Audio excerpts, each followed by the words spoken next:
Labadiena, senokai netransliavome žinių. Sveiki, Facebook'o draugai. Pradėsim žinios. Įvykiai Lietuvoje. Žemaitaitis. Įvykiai Lietuvoje. Visose televizijose, ypatingai LRT, galėtų sėdėti vedėjas ir nieko nekartot daugiau, tik tai žodį Žemaitaitis. Ir va tokios būtų žinios, kokią 15 minučių pakartoja tą patį žodį ir žinios. Bet aš pabūsiu labai išsamus. Žemaitaitis apstumdė Žemaitaitis jaunuolį. Ėjo jaunuolis. Šaligatviu nieko blogo neįtardamas, savais keliais iš mokslo į namus. Kažkas prabėgdamas pro šoną jam įdėjo rankas didelę medinę varpą ir pro šalį važiavo Žemaitaitis. Ir jam į ausinę iš Kremliaus atėjo signalas: apstumdyk Žemaitaitį jaunuolį. Jis išlipo ir stumdė jaunuolį, voliojo po sniegą, iškrito tą medinę varpą.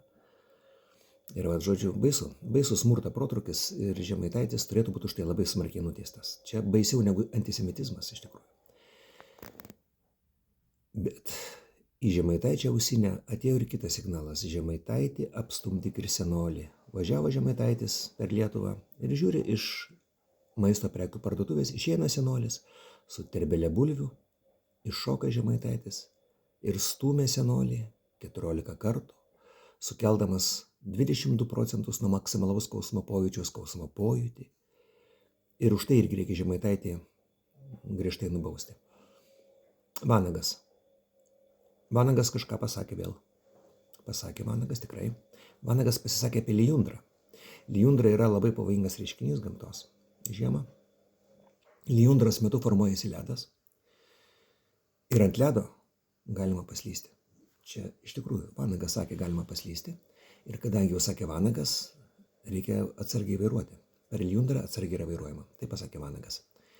Džiazu, kol nepasuko skirtingais keliais, nes dar atrodo nepasuko, ji gali apsiženyti.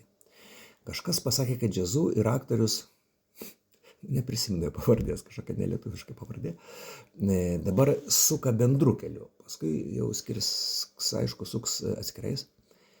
Tai va, Žemaitaitis, Vanagas ir Džiazu praktiškai yra visa Lietuvos informacinė erdvė ir nieko naujo. Poligonas. Poligonas bus, ačiū Dievui, Jėzu, kaip gerai, apsiginsim nuo visų su poligonu. Lietuvos žmonės labai nori poligono.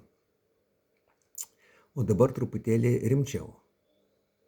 Kas tas buvo susitikimas Vilniui, kada susitiko Dianos sutuoktinis, jos bučinių partneris iš Kijevo ir jo bučinių partneris, netyčia gavosi, ir Karolis Navrockis, Lenkijos prezidentas. Aš manyčiau, kad tai buvo 100 metų senumo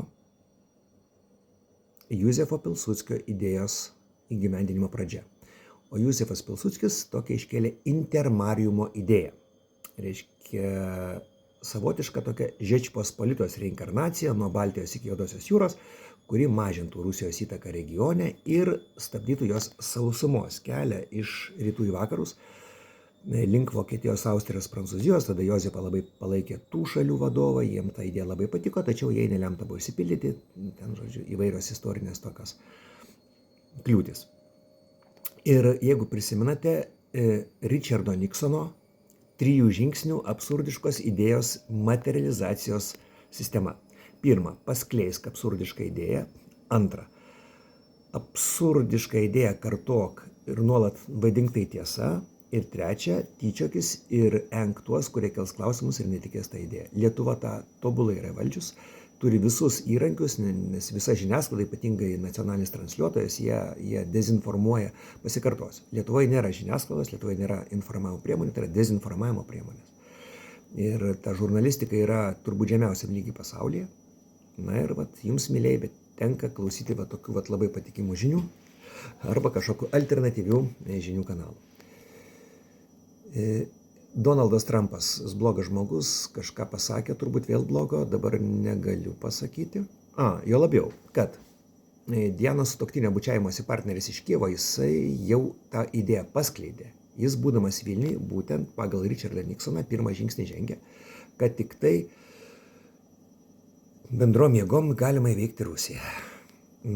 Keista Dianos sutuoktinio pozicija, joks adekvatus prezidentas nenorės karo savo šaliai.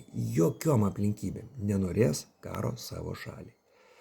Na, Lietuvai dėja nepasisekė, jinai vedama tuo provokacijų keliu, tai yra labai baisu, keista, kaip žmonės to nesupranta. Be abejo, mūsų aukštos galvos visi yra pasiruošę atsitraukimo kelius kažkur toli į užsienį ir jau kapstysimės tada mylėjai mes.